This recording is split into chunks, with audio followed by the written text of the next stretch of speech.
Salam alaikum wa rahmatullahi ta'ala barakatuhu. Me voilà de retour, Inch'Allah. Comme d'habitude, tout va bien. Oui, c'était de voyage court pour un travail. Voir si vous voulez mettre en place, j'appellerais ça un chef-d'œuvre. Il fallait voir l'emplacement pour pouvoir exposer mes toiles. Soyez en paix. Salam alaikum à tout le monde. Que la paix règne sur vous, votre entourage. J'ai voyagé de jour et j'ai voyagé de nuit. Et je me suis retrouvé au-dessus des nuages comme la plupart des gens. Et ça, c'est un constat que j'ai fait quand j'étais jeune. À 17 ans, j'avais fait mon premier parachute. J'avais aussi vu la même chose, mais de l'extérieur. Nous sommes petits, les gars. Nous sommes insignifiants. Quand on s'élève dans des hauteurs et qu'on nous dit à un certain moment, tu vois la terre en bas, on te dit Poutine, Trump, Sarkozy, Napoléon Bonaparte, je sais pas qui, Ibn Sina, je sais pas quoi. Ça veut plus rien dire du tout. C'est pas comme on te le dit quand tu es sur terre. Tu es sur terre. On te dit et après on te dit les mêmes choses, on te les dit quand tu es au-dessus des nuages. Ils n'ont plus les mêmes effets. C'est ce que nous rapporte notre prophète sallallahu alayhi wa sallam. Regarde le ciel, regarde le ciel et regarde le ciel et vois ce qu'il y a au-delà des étoiles. Nous, ce qu'on voit, c'est le petit matériel qu'on a autour. Vous savez, je fais de la peinture, je fais de la décoration pour les gens. Parfois, il y a des tableaux qui ne me plaisent pas. Parfois, il y a des décorations que je fais chez les gens qui ne me plaisent pas, parce que c'est les goûts des gens, hein, les goûts et les couleurs, ça ne discute pas. Moi, je propose et les gens te disent non, je préférerais laisser ce coin comme ça. Je ne voudrais pas une niche, par exemple. Je propose de faire une niche pour du rangement, pour un éclairage plus modeste, plus agréable, parce que vous savez que la décoration, enfin, c'est pas notre sujet de conversation, mais c'est pour vous expliquer que tout est relié. Comment on reçoit l'information? On est 24 heures sur 24 à un certain moment avec une lampe jaune à l'époque. Cette lampe, elle agresse le cerveau, elle agresse les yeux. Que dit notre prophète sallallahu alayhi wa sallam? Avant l'arrivée de l'électricité, ils avaient des lampes à huile. Il a dit, éteignez les lampes à huile, fermez vos portes et dormez dans le noir. 19 siècles après, on s'est rendu compte que le corps, quand il perçoit un petit peu de lumière, il ne dort pas vraiment. Parce que le corps a capté qu'il y a de la vie. Où il y a de la lumière, c'est jour. Donc il dort à moitié. Donc notre sommeil n'est pas vraiment réparateur, sauf si on éteint la lumière et on dort dans le noir. Vous vous rendez compte, il y a 19 siècles, il ne sait pas lire les lettres. Il ne sait pas lire les lettres. Il nous apporte une information comme ça,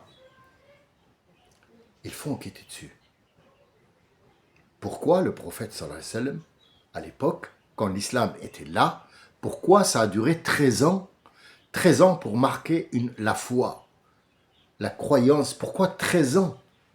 Pourquoi en un an, on est convaincu, il y a un prophète devant moi et tout? Non, tu vas l'oublier. Comme il est le cas pour notre histoire sur laquelle on est en train d'enquêter, Moïse, tout est là. Les miracles, on les voit, ils sont là, il a ouvert la mer. Oui, c'est ce que nous avons vu, c'est que Moïse, il a tapé et la mer s'est ouverte et on est passé sur un chemin sec, même pas mouillé, sec. C'est un miracle. Oui, c'est quelque chose qui est effectué par un Dieu, nom de Dieu. Mais à fur et à mesure, vous remarquerez qu'on s'éloigne de Moïse, qui a eu des preuves tangibles et là réelles, existentielles, qui sont visibles. On les voit, on les regarde, on les a vécues. À fur et à mesure qu'on n'y croit plus, ça devient un mythe. Et à fur et à mesure qu'on s'éloigne de Mohammed sallallahu alayhi wa sallam, les preuves, ils sont là. À fur et à mesure qu'on s'éloigne de Moïse, je répète, pas que Moïse, tous les prophètes qui ont apporté, les messagers qui ont apporté une preuve tangible et solide qui est là, visible à l'œil nu, à fur et à mesure qu'on s'éloigne de ces gens-là, y compris Moïse et Jésus, à fur et à mesure que ça devient du mythe, et on commence à se moquer, ouais, Jésus, il a rendu le vin à l'eau, il a touché comme ça, c'est devenu de l'eau, il a dit, mangez mon corps. Et je suis pas cannibale, cousin, hein. Moi, je mange pas le corps d'un prophète. Qu'est-ce que tu racontes là? Non, mais c'est symbolique. Bah oui, surtout le symbole, parce que le symbole, ça devient après autre chose. Donc, à fur et à mesure, ça devient un mythe. Mais à fur et à mesure qu'on s'éloigne de Mohammed, sallallahu alayhi wa sallam, à fur et à mesure que les preuves arrivent jour après jour, avec toute, si vous voulez, cette technologie, on découvre le Coran. Avec la technologie, oui. S'écrit où? Sata'atikum ayati wa tarawnaha. Vous allez voir ce que vous lisez maintenant, il va arriver. Il parlait aux gens qui étaient là-bas. Regarde, c'est pas un verbe qui est conjugué au présent. Chaque fois que tu as un ordre dans le Coran, ou chaque fois qu'il veut te donner une preuve, c'est toujours au présent. C'est comme si tu la lisais, toi, pour la première fois. Toujours, c'est au présent. Quand il y a quelque chose qui s'est passé ou qui va se passer, il met en avant pour la personne qui l'a lu, mais celui qui viendra, c'est une preuve pour lui qu'il y a quelqu'un avant lui qui l'a lu, et il lui a dit, tu verras. Qui tu verras? Toi? Non, il est mort, mais qui tu verras? Parle de moi. Il me dit que, ce Coran me dit que toi, j'ai dit à celui qui a lu avant toi que tu viendras et que tu trouveras la preuve. Toi, son descendant, toi qui as sa croyance à lui, je vais te donner la preuve à toi, mais lui, il y a cru et il est mort avec. Donc c'est à toi de chercher la preuve dans l'avion, dans la technologie, dans tout. Pourquoi? À fur et à mesure du temps, parce que l'histoire de Moïse est arrivée avec un décor. Et on a préféré mettre la quantité plus que la qualité. C'est un défaut majeur qu'il faut réparer. Je réponds toujours à notre ami qui m'a fait un commentaire qui reste toujours poli, mais j'ai pas eu le temps de lui consacrer à lui seul un enregistrement qui pourrait être pour les autres insignifiant. Il a dit que je ressemblais à des gens qui faisaient des meetings des hommes politiques. Je crois pas, mon ami. Moi, je pense que tu es à 100 000 lieues de savoir ce que je raconte. À mon avis. M'as confondu avec Sarkozy ou Marine Le Pen, pourtant, je sais pas. Je sais pas. Je sais pas ce que tu as dans la tête, mais peut-être ma façon de parler te rappelle que ces gens. Moi, je fais pas partie de cette élite-là. Moi, je suis un homme simple qui parle simplement. Mais quand on fait la quête, pas la quête de l'argent, une quête, on cherche une vérité, il faut toujours choisir d'abord la qualité, puis après le détail de la qualité. Les jeunes, maintenant, ils te disent, ouais, je vais me taper un McDo, tu vas voir, je vais aller. Non, je n'ai pas envie, tu me fais un plat, là, 100 euros, je sais pas quoi. Ah, je m'en fous, moi. Non, moi, je suis pas comme ça, moi. Fou là là, moi, c'est McDo, c'est. Ouais, on va se taper un lunch, ou je sais pas comment que ça s'appelle, ou CFK, ou FCK, ou VSK, je sais pas quoi. Donc, en fait, ce qu'on te sert dans un snack, j'appelle ça un snack, c'est à peu près, c'est l'équivalent d'une merde. Sauf que tu la payes cher et que tu trouves que c'est bon. C'est bon, c'est bon, c'est bon. C'est le bourrage de crâne qu'on a donné. La quantité, la rapidité, mais t'es passé à côté de l'essentiel. Le détail. Le détail. Par exemple, quand tu perds des clés, il y a des clés, c'est un exemple. Hein. Tu peux perdre des clés, des sous, des machins. Toute chose que tu possèdes, tu peux la perdre. Nous parlons de choses matérielles. Il y a وَالضُّحَى وَاللَّيْلِ إِذَا سَجَى, c'est une sourate. وَالضُّحَى وَاللَّيْلِ مَا وَدَّعَكَ رَبُّكَ وَمَا قَلَى. Dieu ne t'a jamais abandonné, ne t'a jamais quitté. Façon de parler, subhanahu wa ta'ala, je ne t'ai jamais quitté des yeux. D'accord. Donc en fait, c'est comme si tu remontais une caméra vidéo qui t'a enregistré. Donc tu remontes à la seconde de près pour retrouver tes affaires.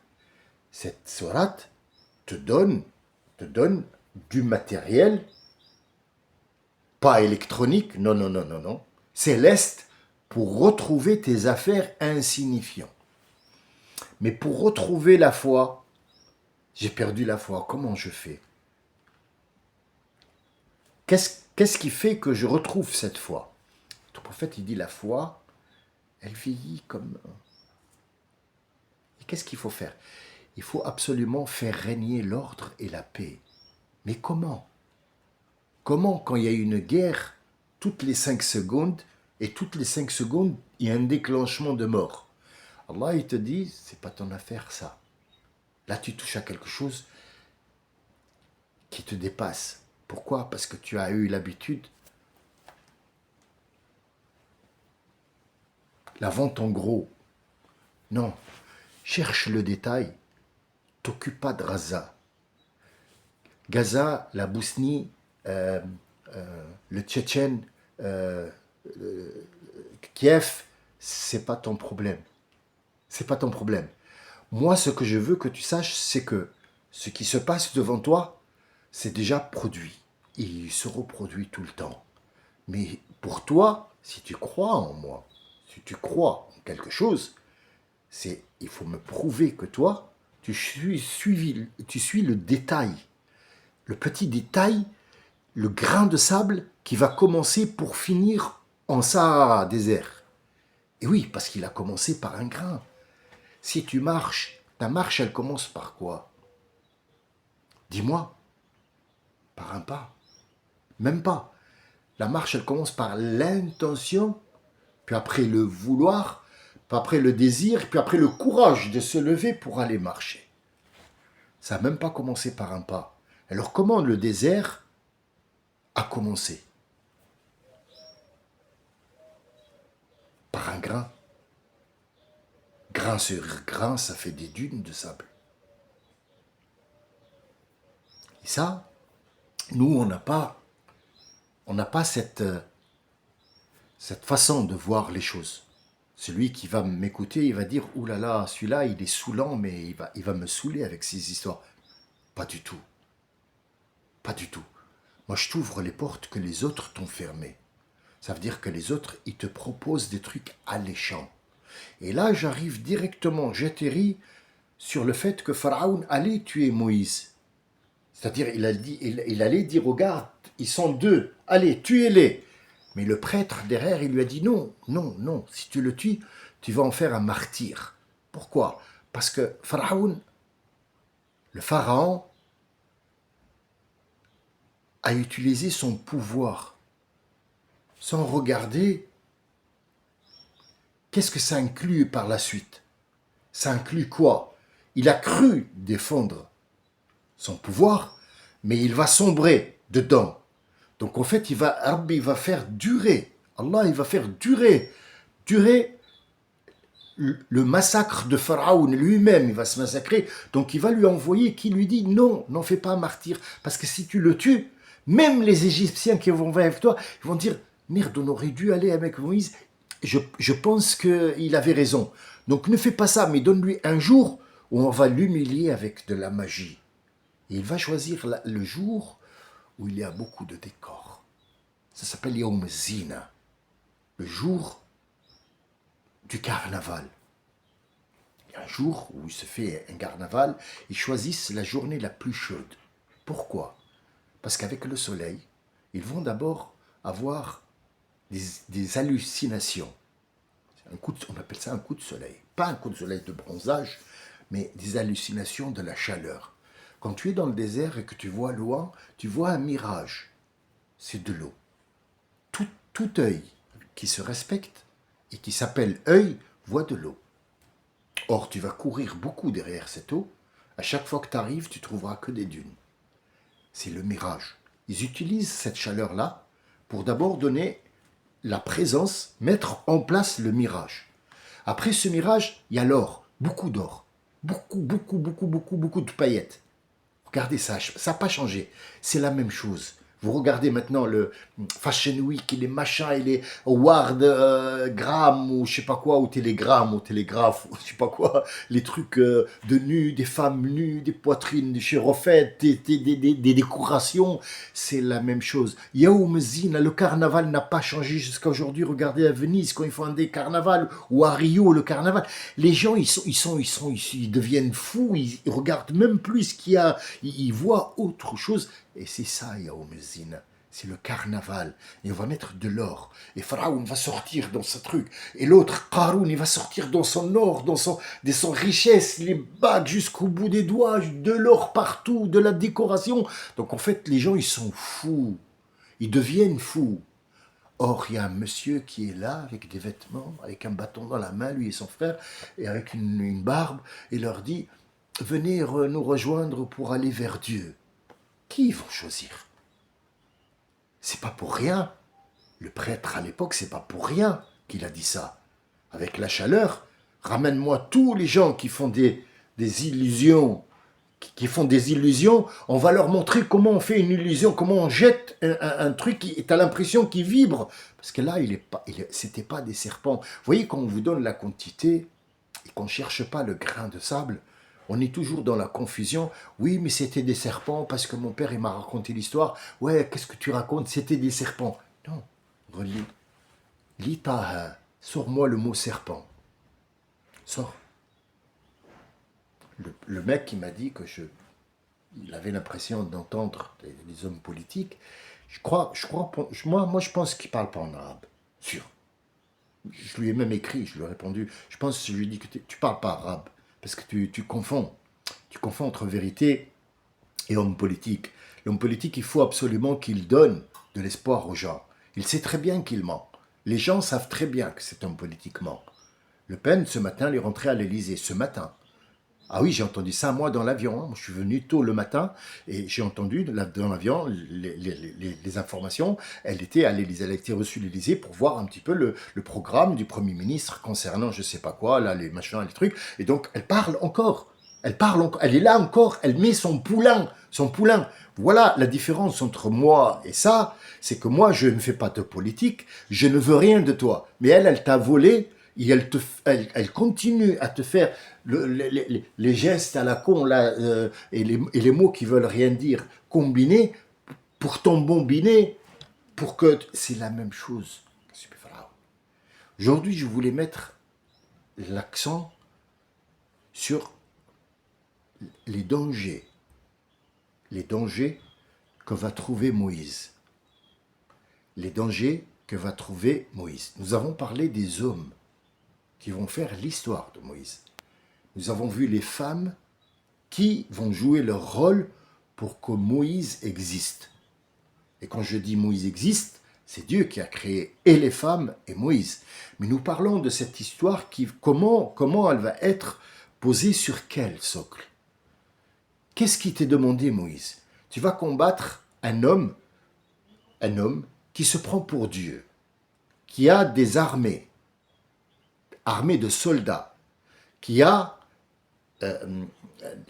les prêtres qui sont autour, qui a du monde qui sont à son service et qui se prosternent pour lui, et qui a toute l'Afrique, il commande toute l'Afrique. Il n'y a pas que lui. À ce moment-là, il y avait des pharaons, d'autres sortes de pharaons qui étaient noirs. Et oui, des pharaons noirs du fond du Soudan, en bas, tout en bas. Ce sont aussi des pharaons qui n'avaient peut-être pas la même puissance, mais sachant que les pharaons de l'Égypte venaient aussi des anciens pharaons de là-bas. Il n'y avait pas que eux, les pharaons, pour vous dire que le mot pharaon, c'est une nomination qui a vraiment existé dans le monde. Il faut chercher les détails dans l'histoire. Les pharaons, ils ont été même chez les païens, les Mayas. Il y avait tous cette histoire de pyramide. Cette pyramide-là, elle a un sens. Ce n'est pas des hommes qui ont fabriqué les pyramides. Maître Gims ou je sais pas quoi, quand il est sorti, et tout le monde s'est mis à dos, comme quoi il rigolait. Parce que lui, il a pas la... Quand t'as pas cette science, Maître Gims, et que toi, tu fais des trucs de la chanson, tout simplement, rentre pas dans des trucs comme ça. Parce que tu contribues à les faire rire encore sur l'histoire que tu ne maîtrises pas. Les pyramides n'ont pas été, de Gizeh, n'ont pas été faits par des hommes. Les plus petites, oui. Les grandes, non. Peut-être c'est pas le moment d'en discuter parce que nous n'avons même pas commencé l'histoire de Moïse. Moi, je suis en train de vous donner les piliers sur lesquels on va se positionner pour pouvoir comprendre qu'est-ce que représente Moussa, que représente Jésus, que représente Mohammed dans cette histoire-là. Pourquoi on est obligé de croire en ça et pourquoi il y a des gens qui nous regardent, qui veulent nous vendre des trucs chinois, pourquoi il y a une guerre, pourquoi celui-là il est mort, pourquoi moi je suis comme ça, pourquoi il y a je sais pas moi, un ministre, pourquoi il y a un ménard qui a la tête comme ça, qui est à la télé, oui, les Arabes, il faut qu'ils regardent ses yeux, mais regarde ton visage d'abord avant de te parler, regarde-toi dans le miroir avant de raconter des conneries. Tu ressembles à rien, putain, mes chaussures, ils sont plus belles que toi. Arrête, Ménard. Écoute-moi, Ménard, chut, ferme-la. À vie, chut, physiquement, corporellement, tout. Parce que rien, va faire caca, rentre à la maison, dors, c'est tout. Le problème, c'est qu'il est là pour gagner des sous et véhiculer quelque chose dont il n'a pas la portée. Quels sont les ennemis de Moïse? Quels sont les ennemis de Moïse? Là, je vais t'envoyer Moïse. Le premier ennemi, c'est qui? Qui est le premier ennemi de Moïse? Je vais vous le dire, vous n'allez pas croire. Et oui, parce que vous n'avez pas le détail. Le premier ennemi, il est en toi, Moïse. Moi, je représente Moïse, tu représentes. Et l'autre, oui, on est tous quelque part Moïse. Mais quels sont les ennemis de Moïse? Donc toute cette quête, depuis le début, depuis sa naissance, jusqu'à la mort. Le premier venu, il va dire, ouais, bah, l'ennemi de Moïse, c'est le pharaon. Non. Le premier ennemi de Moïse, c'est la peur. La peur des choses qu'il ne connaît pas. C'est quelqu'un qui est pragmatique. C'est quelqu'un qui a la foi, qui croit en Dieu, qui croit, mais quand il ne connaît pas quelque chose, il a vraiment peur. Peur pas de mourir, non. Peur de cette responsabilité, de ce poids, de la chose qu'il va faire, comment il va la justifier. Et ça, on l'a tous. Dès sa rentrée dans la bulle, dès qu'il a tué quelqu'un, avant même de rentrer dans la bulle, il a tué quelqu'un, il s'est enfui. Vous croyez qu'il avait peur du pharaon? Il n'en avait pas peur. Il n'avait pas peur, il était fort. Le problème, c'est qu'il doit s'enfuir, parce qu'il a peur que Bani Israël, à cause de lui, ils vont subir. Et donc, dans la bulle, il voit le bâton qu'il a toujours tenu dans la main devenir un truc vivant. Donc, le premier ennemi de Moïse, c'est lui, et c'est les doutes qu'il va y mettre. Et il va dire, Ya Rabbi, comment tu m'envoies là-bas? Moi, je leur ai tué quelqu'un, ils vont... Après, il y a Moussa. Moussa, n'aie pas peur. Moussa, regarde, je te donne un bâton. Ton frère avec toi, il sera prophète avec toi. Et vous lui direz, allez à Pharaon, parlez-lui doucement. Parlez-lui docilement. Waqula, toi et ton frère, lahu, pour lui, des mots dociles que je vais te donner maintenant. C'est même pas toi qui vas les fabriquer. Parce que toi, tu sais pas, tu es coléreux, tu vas lui dire, je vais te massacrer, il y a Dieu avec moi. Le premier ennemi de Moïse, c'est la peur qui est en lui. Votre peur, si vous avez peur de perdre de l'argent, peur de s'engager, peur d'échouer, peur de ne pas avoir, peur de ne pas payer facture, peur de ne pas manger, peur, vous ne ferez rien. Absolument rien. Du tout. Et vous serez enfermé, cloisonné dans votre peur.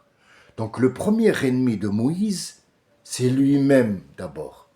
Avant de sortir de la bulle, il doit absolument savoir maîtriser.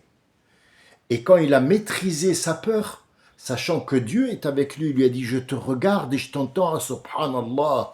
Pour les gestes que j'ai faits, n'ont rien à voir avec Dieu, c'est juste une façon de vous dire, vous donner une image pour que vous puissiez visionner de là où je regarde, et après vous allez dans votre coin, de là où vous regardez, pour voir un petit peu quelle est votre peur à vous, et après regardez la peur de Moïse, et vous verrez que si vous ne maîtrisez pas votre peur, vous aurez sûrement, tous les gens qui m'écoutent maintenant, ont eu une fois une hésitation, parce qu'il y a eu une seule petite peur, et ça s'est très mal passé après.